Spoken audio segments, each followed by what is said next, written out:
In this video, I'll briefly introduce importing time series into PCSWM and using that time series as an input to a SWM5 model. In this example, we'll import time series from an Excel file. And this is the time series that we'll be importing. It's flow data in liters per second.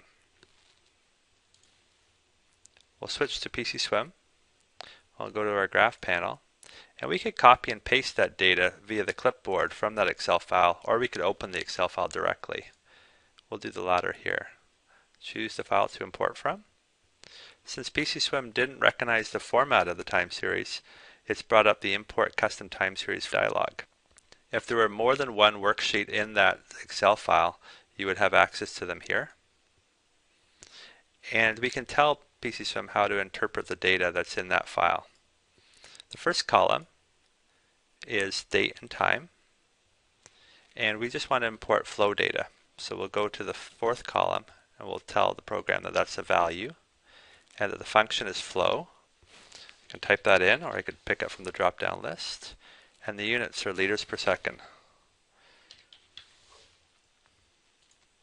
We'll enter a name for that, and then we'll tell the program to skip the first 3 lines. You'll also need to check that the date format is going to be interpreted correctly. Click on OK to import the data. It asks us if we want to save the current configuration set so we don't have to set it up next time. We can say yes.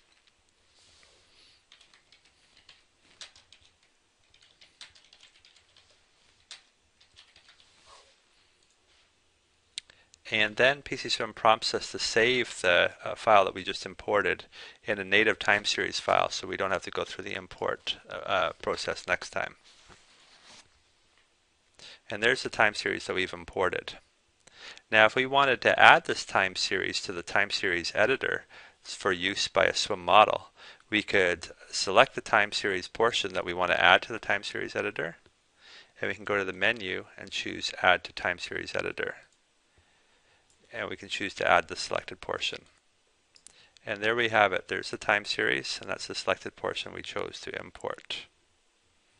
We can cancel that, and this time I'm going to deselect my selected portion and add the whole thing to the time series editor. I'll overwrite it.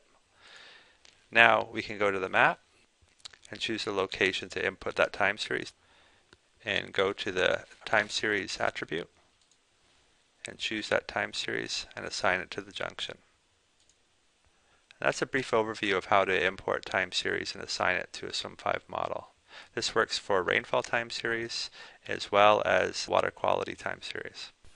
For more information on working with time series in PCSWM, please visit www.chywater.com.